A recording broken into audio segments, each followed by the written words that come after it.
इस समय में बहुत सारे चैलेंजेस हम सबके सामने हैं, हम देख रहे हैं, स्पेशली हम लड़कियों के लिए। लड़की होने के नाते मैं बात बोल रही हूँ कि हम लोग बिल्कुल सुरक्षित नहीं हैं, चाहे अपने शहर ही अल्मोड़ा की बात कर लें हम।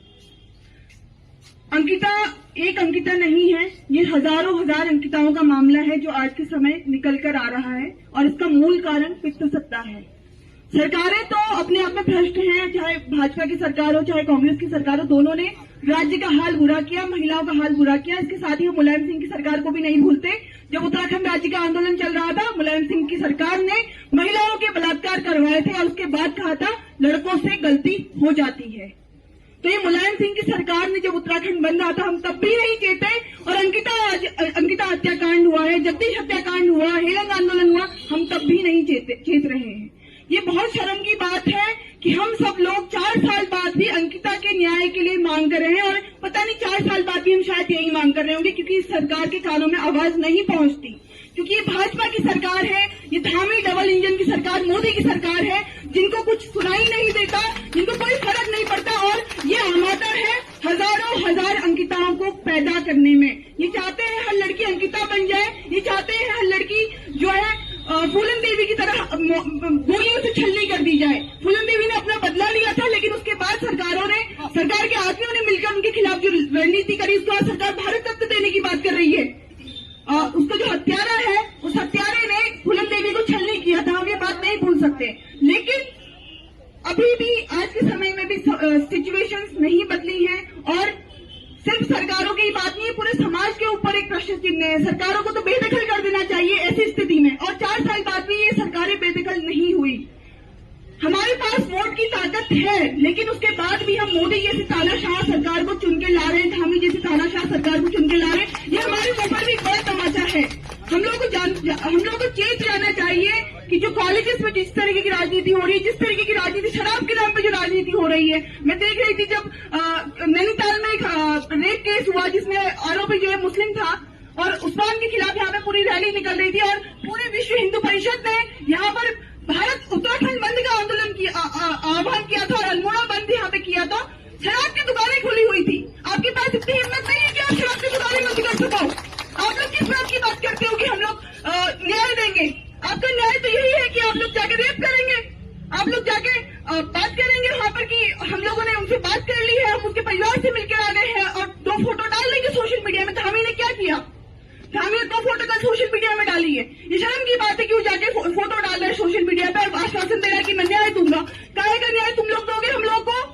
तुम लोगों के पास में पॉलिसी मेकिंग की ताकत नहीं है क्या? तुम लोग नाम वीआईपी का नाम उजागर क्यों नहीं होने दे रहे हो? और नाम आ गया है सामने, तो तुम लोगों के पास में इतनी हिम्मत नहीं है कि उसको बेदखल करके, पार्टी से बेदखल करके जेल के अंदर डालो।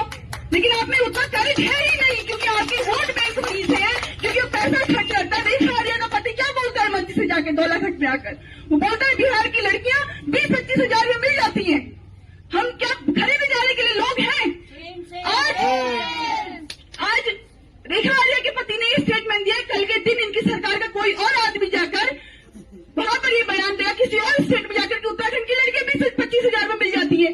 ये पूरे महिला समाज के ऊपर एक क्वेश्चन मार्क ये लोग लगा रहे हैं। बिहार के मुख्यमंत्री ने क्या किया? वो महिला का सरेआम हिजाब खींचता है।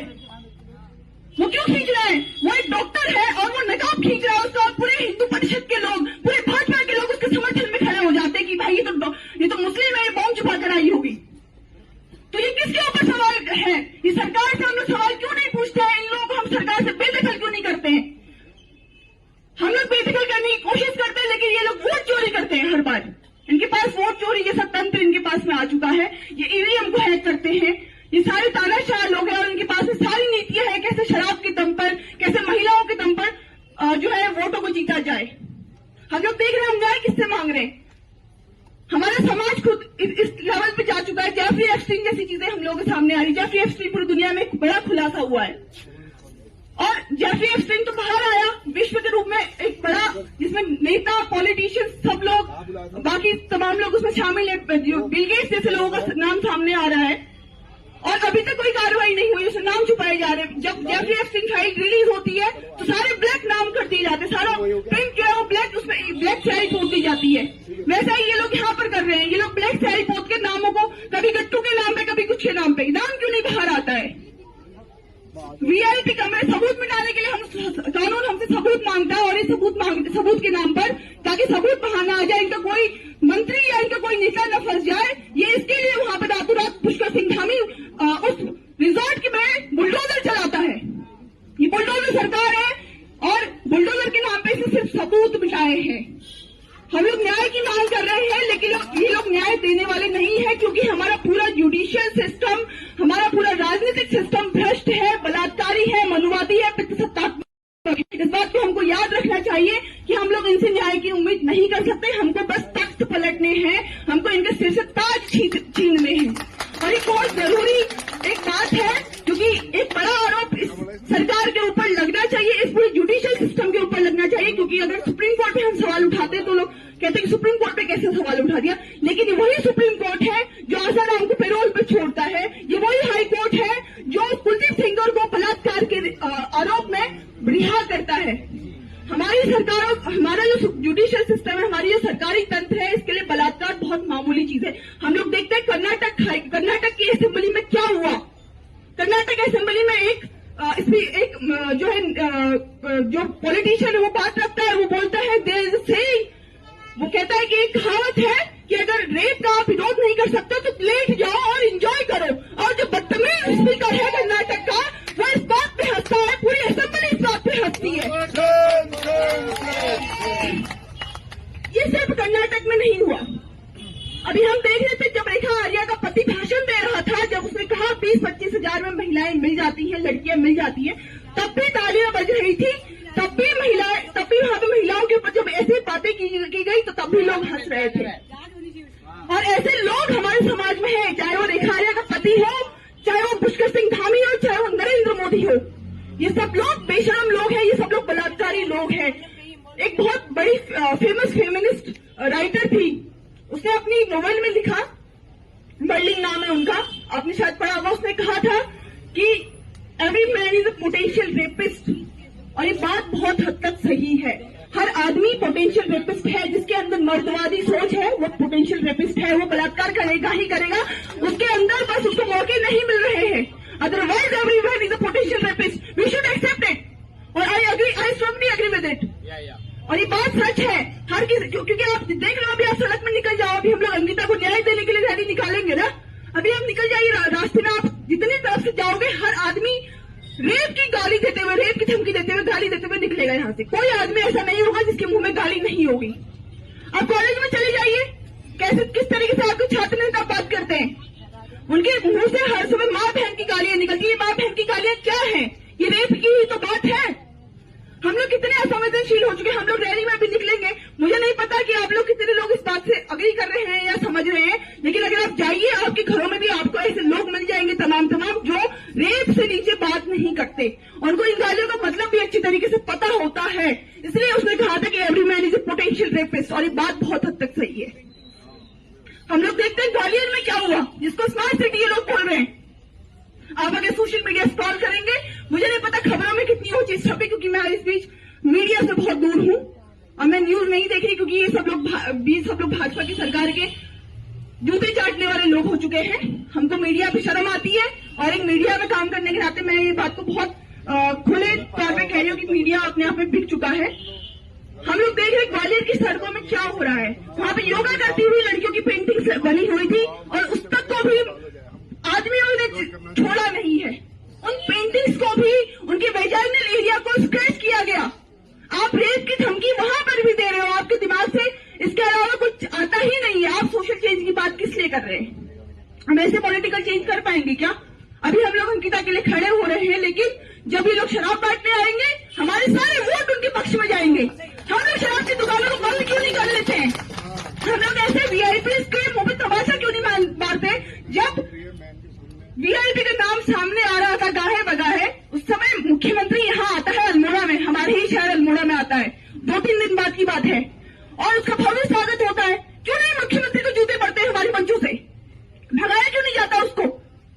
क्योंकि ये सिर्फ अंकिता की लड़ाई नहीं है, ये हम सब की लड़ाई है। हम भी असुरक्षित महसूस करते हैं आज के टाइम पे। मैं बहुत खुलेआम बोल रही हूँ, क्योंकि मुझ पर भी बीच में एक अटैक हो चुका था, शराब पी हुए लोगों ने मेरे पे अटैक किया था। मैं सुरक्षित फील नहीं करती हूँ, और पुलिस ने एफआईआर लिखने में बहुत देर करी। जब सर लोग आए तब उन्होंने एफआईआर लिखी। तो ये हमारा तंत्र है। जो कि शराबियों के पक्ष में है, जो बलात्कारियों के पक्ष में है, जो मनुवादियों के पक्ष में है, जो ब्राह्मणवादियों के पक्ष में है। क्या ब्राह्मणवादी? व्हाट इज ब्राह्मणवादी? क्या है ब्राह्मणवादी? आई प्रोटेस्ट, आई प्रोटेस्ट, आई प्रोटेस्ट। आपको स्वतंत्रता है, कीजिए। ब्राह्मणवादी क्या है? क्या है ब्राह्मणवादी? ब्राह्मणवादी, व्हाट इज ब्राह्मणवादी? व्हाट इज ब्राह्मणवादी? No, I don't agree with you. Apologize. You better apologize. What is ब्राह्मणवादी? ब्राह्मणवादी जो ब्राह्मणवादी, what is ब्राह्मणवादी? आपको पता है आप किस बारे में बात? आपको पता नहीं है? Shut your mouth. मैं ब्राह्मण नहीं हूँ। ब्राह्मण नहीं है नहीं, हमें नहीं मतलब है। What is ब्राह्मणवादी? अरे what is ब्राह्मणवादी? I strongly oppose.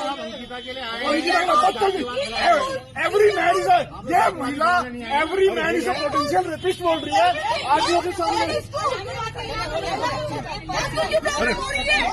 नहीं, अरे just shut up, just shut up, shut your mouth, shut your mouth। गलत बोल रही हो, गलत। और इसकी बातों को जो सुन रहे हैं ना, अंकिता हमारी बहन थी, अंकिता हमारी बहन थी, हम अंकिता की बहन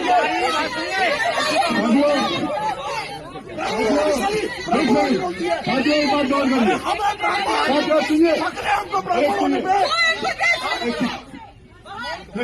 ये मजे लेने के लिए हेलो हेलो, ये मजे लेने के लिए ओके, मजे लेने के लिए बात सुनो।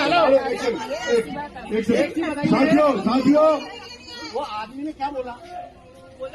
ब्राह्मणवादी। वो हम क्या जातिवाद करना है? आप लोग हम लोग नहीं आए ना, हम लोग इसलिए आए हैं, हम प्रोटेस्ट करना आए हैं। मैं खुद का हूँ। साथियों एक बात है, ये चाहते हो कि यहाँ से स्टार्ट ही ना हो रही है, ऐसा मत बोलने दो।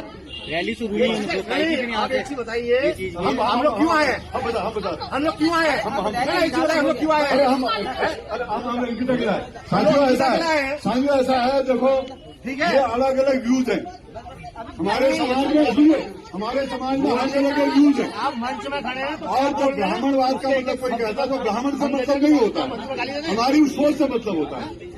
और ये सोच सत्ता हमारे विभाजन के लिए लाती है, इसलिए ये वैचारिक सवाल है, इस पर बड़ी बहस की जरूरत है और हम सब लोगों को ये लड़ाई लड़नी है। और आगे बढ़ते हुए साथियों एक सेकंड, मैं ये बात केवल ये कहना चाहता हूँ कि ये जो पूरा मामला है, ये मामला सोच का मामला है और लोकतंत्र में हर तरह का विचार है। सनातन का विचार है, मुस्लिम का विचार है, तमाम विचार है। उन विचारों की अभिव्यक्ति होती है और जब अभिव्यक्ति होती है तो उस अभिव्यक्ति में ये सवाल आते हैं। इसलिए हम इतने कमजोर नहीं हैं और हमको इसको व्यक्तिगत नहीं लेना चाहिए। हम ये बात कहना चाहते हैं।